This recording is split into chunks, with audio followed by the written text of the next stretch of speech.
All right, welcome to Bet the Edge. I'm Jay Croucher here with Brad Thomas and Vaughn Dalzell. As you can tell, with the Marcus Smart Oklahoma State jersey behind me, Marcus Smart, greatest college basketball player of his generation. Madness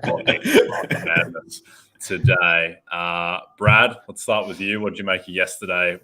What were the biggest surprises outside of Princeton, Arizona? Oh, man, it'd have to be how Virginia just kind of gave that game away, right? Like, they're up 4 with, I think it was 23 seconds left to go, and make that erroneous, terrible, underthrown deep ball and ended up losing the game. Another thing that surprised me, first half unders were pretty trendy yesterday. They went 10-16 to the under. Two of the 6 losses were hooks. 3 of the losses were games that included the number 1 seed. So I'm probably going to blindly bet 16 first half unders in this one as well. All right, Vaughn, what were your biggest takeaways out of yesterday? I love that. You could blindly bet first half unders and underdogs in the March Madness, and I think you're going to make some money. I'm pretty confident that's what happens the past couple of years. But it was a great day. Good morning to you guys. Happy St. Patrick's Day. Happy Friday. I'm going to need more energy from both you guys because yesterday was insane. Maryland, West Virginia came down to the buzzer pretty much. Houston didn't look that good for a while either. They got 2 significant injuries that we're going to talk about today. I know Jay and Drew probably felt very wild this morning when they woke up and saw those Northwestern Wildcats got a victory, but they got it done. All right. So, lots of great stuff happened yesterday. I think I got a full card today and some bets already laid out for tomorrow morning. So let's rock and roll, boys. Yes, let's do this. I'm low energy, Vaughn, because I needed Arizona to win that game. I won't get too much into the detail of why, but I needed them to win, and they lost, and now I hate them. So a tough beat to start off. But let's talk about the futures market that changed, obviously, with some of the results yesterday, particularly with Arizona going down. Brad, have you changed your opinion on any of the futures after yesterday? Yeah, as the Alabama guy, I'm just going to kind of point the elephant in the room. I'm re-betting Alabama. I took Alabama to make the Elite Eight and Final Four before the tournament. Now without Arizona, they were probably my biggest worry in that side of the bracket. At plus 145, it's still crazy that Arizona losing was only worth 30 cents. And you know what's also crazy about this Alabama team? Brandon Miller had 0 points. Brandon Miller is probably the best player in college basketball. He had 0 points. They still won by 20 points. They should have won by 24 points. But if you guys saw that last second 3 to just destroy anybody who bet the spreads, I feel so sorry for you guys. But Alabama's deep. They have depth at every position, and they're long. They can defend. If they can limit their turnovers throughout the tournament, then I think they're going to be very live. It doesn't sound like much to say that the number 1 overall seed is very live, but it's Alabama basketball. They haven't been good since 1993. They're very live to make it to the Final Four and cash a plus 145 bet. Yeah, very weird with Brandon Miller. I don't really understand that at all. Brandon Miller, by the way, who is looking like becoming the favorite to go second overall in the draft ahead of Scoot Henderson. He's still like plus 200 out there, which I think is wrong. But yeah, Vaughn, what did you make, and any bets that you're making on futures after yesterday? Well, I definitely like the angle that Brad has there for them to win that region. I think it's pretty set in stone. I'm going to be very interested today what happens with Memphis FAU. If Memphis gets that second round matchup and they can take down Purdue, you may be getting some good value right now if you're really feeling the Duke Blue Devils. And I do have a bet on Duke we'll talk about later. So you probably already know which direction I'm headed. But if we're looking at their region down there, I definitely think Duke has some significant value there now. I'm feeling like all the number 1s outside of Alabama could be in trouble over the next few days, to be honest with you. Purdue's going to have a tough matchup with Memphis or FAU, 2 teams that match up very, very well. We know Alabama's going to take on Maryland, so they should cruise. Houston will take on Auburn, though. Auburn, it's basically a home game for them, close in Alabama. Houston's got 2 injuries to their best players. And then you look at the other 1 seed in Kansas. They'll take on Arkansas, who didn't look, like the most prolific team yesterday, but they put enough together against Illinois. So I feel like all the 1 seeds outside of Alabama are definitely risky. So I encourage people to take some looks at some lotto tickets on some deeper teams for Sweet 16 Elite 8 appearances. Okay, we'll get into that, and we'll talk about Saturday matchups at the end of the show. But before we get into Friday's games, a reminder to download the Rotoworld app to receive breaking player news all season long. Stay ahead of the competition by favoriting players on your roster. Get the latest injury updates, player news, and much more delivered right to your phone. It's available in the App Store today. All right, let's talk about Friday's games. Start with you, Brad. St. Mary's 4-point favorites over Vaughn's beloved VCU Rams. What do you make of this one, Brad? I'm actually on VCU +4. I'm on VCU to make the Elite Eight and Final Four. 18th in adjusted defensive efficiency. And what's really good about a team that plays very good defense like VCU is they get out in transition. If St. Mary's doesn't come out hot shooting, which I don't expect they do against a good defending team, then they could be in for a long night because VCU has no trouble locking it down and remaining focused on the defensive end throughout the entire game. Yeah, we're looking at a total here of 122. It's depressingly low. Vaughn, what do you make of this? Well, Brad, you kind of sound like me there for a second. So I was trying to decide, am I Lindsay Lohan or am I Jamie Lee Curtis here on Freaky Friday? Because I love VCU too. I think they can make a run, but their next matchup is going to be tough. If they win this game, taking on UConn. UConn looks like one of the best teams in the country. And on Selection Sunday show and our Monday shows that we did with Jay and Drew, we talked about UConn and Gonzaga being the two teams that make it out of that region. So I do love VCU here. I don't love them as much in the next round, but as you can see with the total, VCU is going to give St. Mary's problems in the half court. They have one of the best defenses, like you mentioned. They force turnovers consistently, and they have a well-balanced offense. 5 guys scoring between 9 and 13 points per game, and the guys that score a little more are a little more experienced, especially at the guard position. So I feel like VCU will make St. Mary's struggle in the half court, and that's going to keep this game close. The total, you might want to take the over, but I'm telling you, you might want to just lay off. And it's going to be a low-scoring game for sure. Yeah, well, congratulations, Vaughn, because the Lindsay Lohan reference on this show is paying about the same as Princeton to upset Arizona. Getting that one home. Staying with you, Vaughn, Iowa State 4.5-point favorites over Pitt. Total here is 130.5. Any play on this one? I'm about 30 miles outside of Pittsburgh right now, and I was maybe seeing if I was going to feel some of that Pitt juice flowing through my veins. I don't. All right, this morning, I was looking at some brackets to make fun of some people. I wasn't going to come on here and make fun of Joe Biden for picking Arizona as his team to win it all, because, of course, he would pick Arizona. But what I did notice from looking at some brackets is a lot of people were talking smack on Iowa State and had them losing in this game to whoever they would play. And the Iowa State players were talking to the media, and they were mentioning a lot of famous people, but Obama was the biggest name. But they were saying, everyone's hating on us and thinks that we cannot play, but we are a great team. Their only 2 wins in their last 9 games came against Baylor both times. So not ultra impressive from a team that doesn't hit threes, doesn't make free throws, and all they do is force turnovers and play defense. So the best bet in this game is the under 131. It's going to be a very low-scoring game, in my opinion. I can't trust Iowa State. I do want to fade them and take Pitt. I may sprinkle the money line, but Iowa State seems very, very motivated that everyone in the world is sleeping on them, including myself. So I'll just take the under. Okay. Well, looks like there's been some market trust in Iowa State lines going up from 4.5 to 5. Let's talk about another 6-11 matchup. Kentucky 4-point favorites against Providence. Brad, total here, a more entertaining 144.5. What do you make of this one? Yeah, I think this game shoots over 144.5, but honestly, I'm going to be on the Friars money line at +160. Reason being is at a -4 spread. If you believe in Providence to cover, they're probably going to win. This is college basketball. This is March Madness. Very rarely are you going to see 4-point dogs cover just because of the fact that they're going to foul. They're going to try to extend the game late. This is a Providence team who they have beat UConn, Marquette, and Creighton this season, and those are 3 of the best teams in college basketball. All we've heard all season is Kentucky. They have the pedigree to win. Kentucky's got to put together. Kentucky stunk to end the season, even with the loss to Vanderbilt at the end of the season here. I like Providence to score enough points, to score a ton of points, to upset the Wildcats. I love that because on our Sunday show, Jay, you probably remember what Johnny Ball is saying in our comment section, "Go Kentucky." When I saw this, I was like, Kentucky's going to smack Providence. Like, what is this matchup? And the more I kept looking into it, the more I let time pass, I started liking Providence more and more and more. But it's also a fade on Kentucky on a neutral court, Brad. I mean, they're not as strong on neutral courts like most teams, but they're 0-5 ATS this year. And they're 2-12 ATS on neutral courts in the last 3 seasons. So Ed Cooley is a great coach. Providence may not be a team that's going to look at it and think they're going to make a run because they ended the season poorly. Yep. But Bryce Hopkins is going to motivate his teammates to get down to the nitty and gritty today. And if you don't know who Bryce Hopkins is, he played for Kentucky last year, but he didn't actually play. He barely got any minutes. And now he's averaging career high points, rebounds, everything with Providence. He's arguably their best player. So Providence, very sneaky. Brad, I like the look. I lean them plus the 4.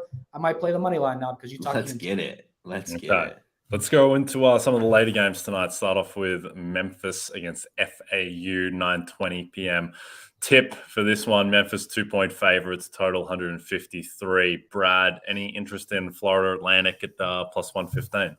No, this was the very first bet that I made when the lines were released, which was Memphis -2. I'm kind of like scared that the line didn't move as much, but I also think that a lot of people are going to bet on FAU because of emotional exhaustion. Memphis just beat Houston to win the tournament, like big upset as a 20-point dog. But we got to remember, this is a Memphis team who went 4-4 in quad ones, 9-3 in quad 2, and 13-1 in quads 3 and 4, basically meaning in games they were supposed to win, they took care of business.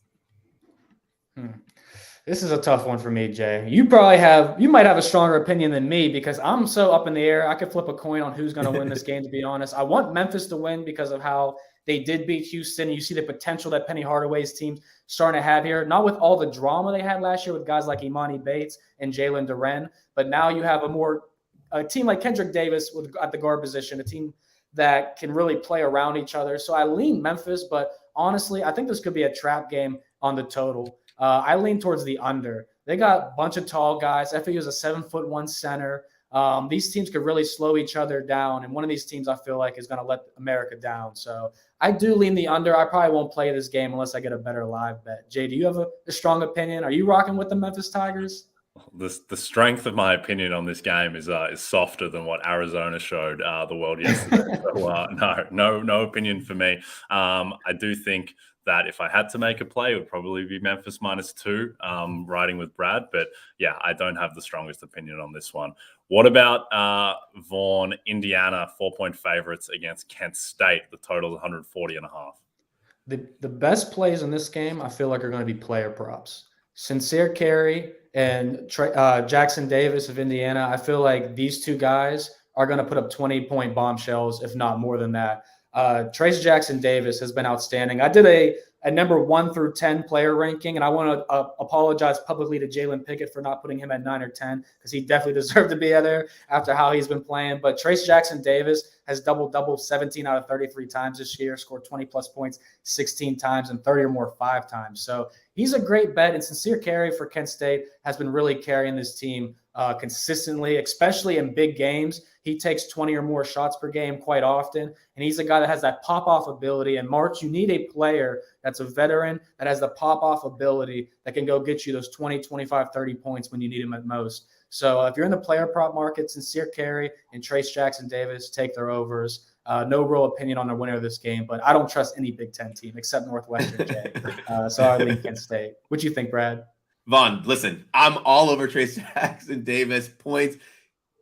He scored 23 points or more in 7 of his last 9 games. And what I love about Trace Jackson Davis, he's going to have the volume, and he's going to absolutely dominate this undersized Kent State team. I thought his price market probably was going to be closer to the 23.5 mark, 22.5 mark. I know by the time game time we see this come around, it's probably going to be sitting around 22.5, juiced to the over. I think that he's going to absolutely dominate. Oh my God, I'm forgetting the starting forward, Thomas of Kent State. I am a little worried about the side in this game, though, because I do think that Kent State is definitely live to win, hence the 4-point underdog marking. But I think Jackson Davis has an absolute massive game today.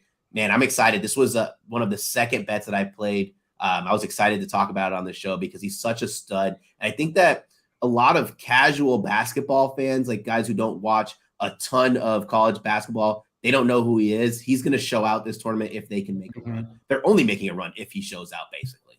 Only, yeah. Well, firstly, it's very strange, Vaughn, that you're tying your brand to Northwestern basketball, but I'm all for the niche outlier brands. So that's a good thing by you. Any other games, Vaughn, today that we haven't touched on that you want to hit?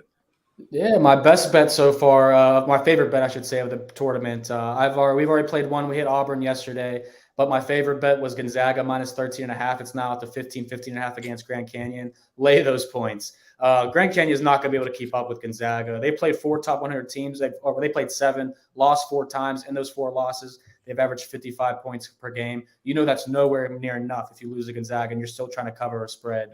But the Bulldogs, number 1 offense in the country the past 4 weeks, 6 weeks, and 8 weeks. They are clearly rolling and won their last 3 first rounds by 34 points per game. And the last thing I'll say is FDU's head coach may have the worst butt whooping of his life coming today against Purdue. If you didn't catch what he said post-game after their win the other day, he said, the more I watch Purdue, the more I think we can beat them. Their tallest player is 6'7". So Zach Edey's props will be on the menu. I'm in PA and can't bet them, but I'll be texting friends to bet them for me. So take the Zach Edey overs today. He's going to destroy FDU. Okay, well, you're a brave man with Gonzaga going up against Dan Marley coached Grand Canyon. You never want to go ahead. How are we ever going to win this one? Yeah. All right, Brad, what do you got? What's your best bet out of the other games? Yeah, I'm going Zach Edey over 22.5 points. That's Purdue versus FDU. First of all, the FDU coach coming out with that locker room Twitter clip talking about how they're going to give Purdue hell. That is nonsense. The tallest player on FDU is 6'7". That might be a lie. He's 6'7". Next guy's 6'6" and 6'5". Who's going to stop the 7'4" Zach Edey who just lives in the paint? Even if they double Zach Edey, he's an improved free throw shooter, and I think he'll get to the line a lot, and he covers this number, which is right at his season total. I think they dominate this game. I would not put that kind of bulletin board material out if I was FDU's coach, but I guess you got to fire your guys up somehow. Yeah, Purdue minus 8,000 favorites on the money line. So I expect that they will win that game. Okay, before we get into Saturday's games, a reminder, new MLB season coming up, new rules, new stars. So pair it with the Rotoworld Baseball Draft Guide, get all the player profiles, rankings, and projections. You need to hit your draft out of the park, Vaughn Dalzell. Go to NBCSportsEdge.com/draft guide and use code PENNANT25 to save 25% at checkout. All right, let's talk about some of these Saturday games. One of the biggest ones on tap, Vaughn, is number 5 seed Duke, 3 points favorites over 4 seed Tennessee. Total a lowly 128.5. This is the 2:40 p.m. Eastern tip game. What do you think of this one, Vaughn?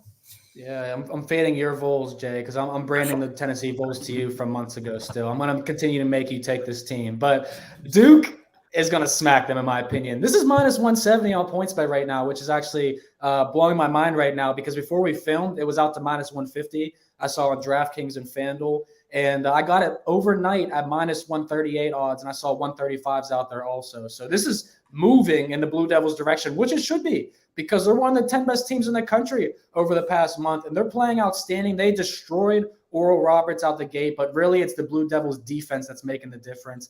They are a top 10 efficiency rated team in the month of March and since February. They're forcing teams into about 7 steals per game and only turn the ball over 9 times per game themselves. So I was on Louisiana Lafayette Raging Cajuns last night. They did indeed cash for us. It was not much of a sweat in my opinion. And this Blue Devils team is going to take that Tennessee offense that can't make free throws or hit threes and make them look even more embarrassed. So Duke Blue Devils, I risked 2 units on the money line at minus 138. Besides Gonzaga, it's my second favorite bet.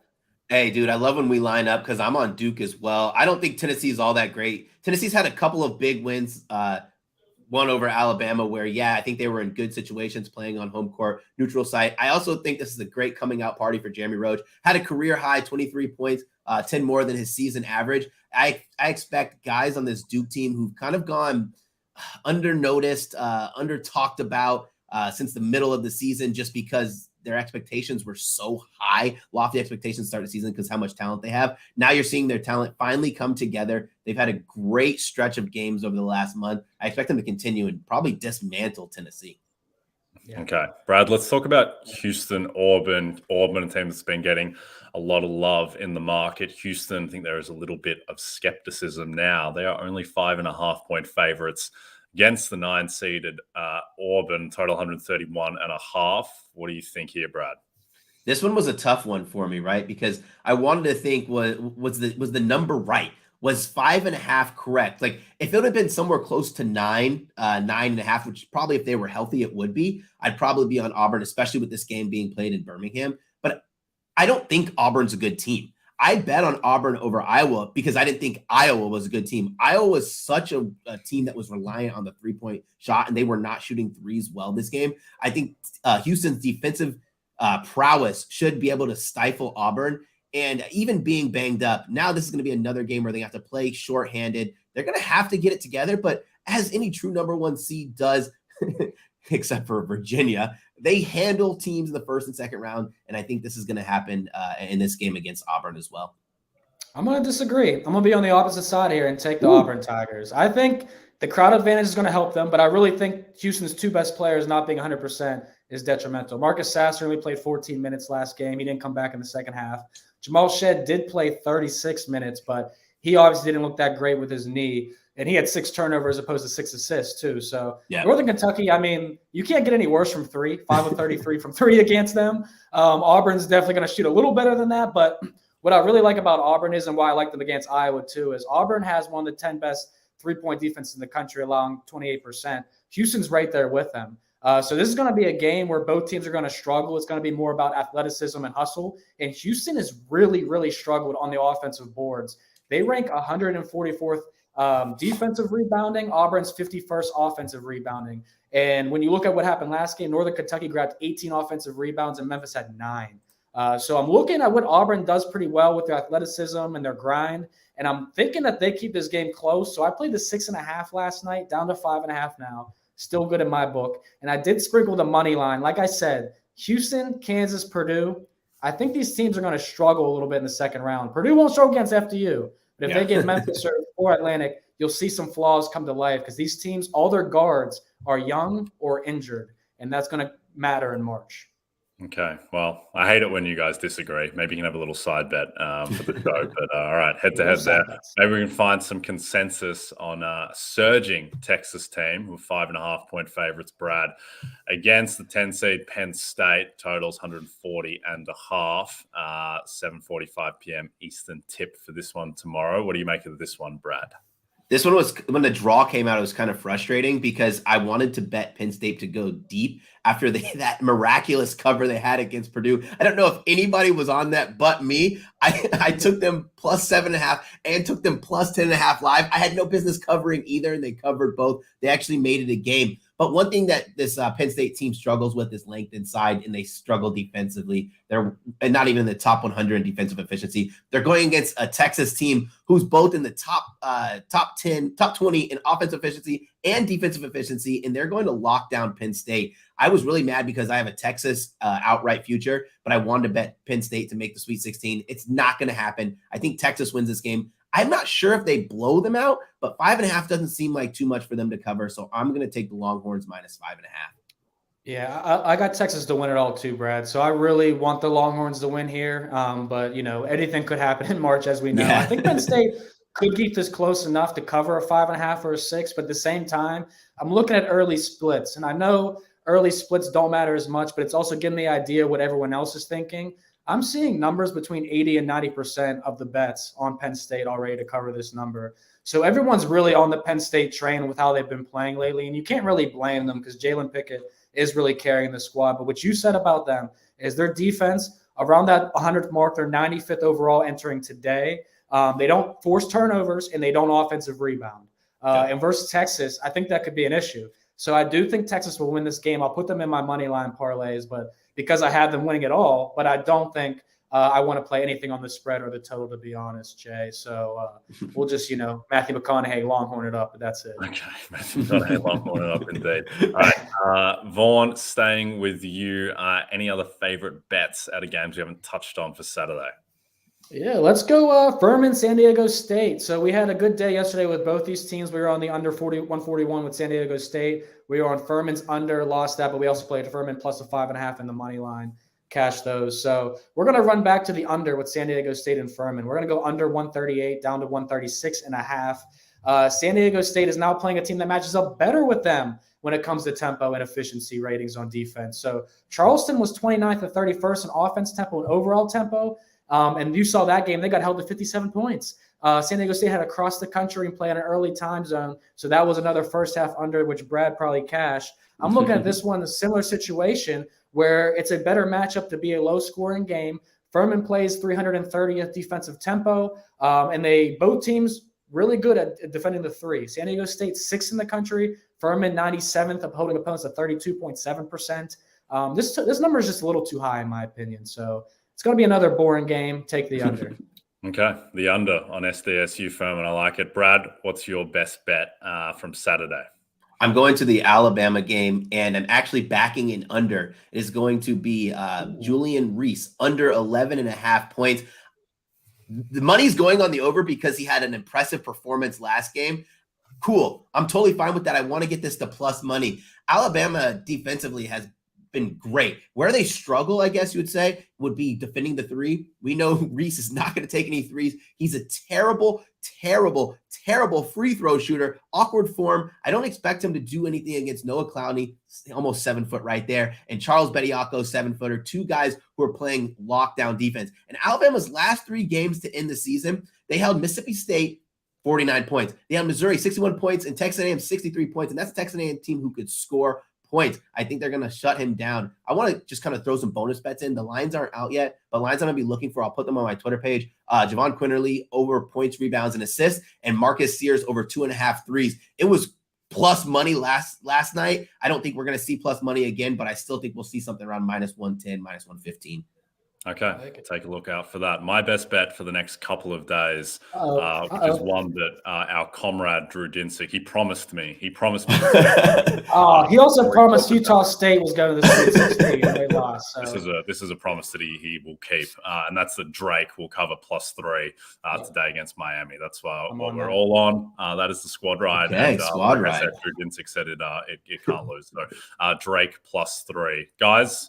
Thank you for this. I've carried this show. Hopefully next time you guys can jump in with some But for now, that'll do us. Don't forget to check out NBCSportsEdge.com for more information to help you with your wagers. Thanks to those watching on the NBC Sports YouTube channel. And if you're listening to us in podcast form, don't forget to rate and subscribe to us.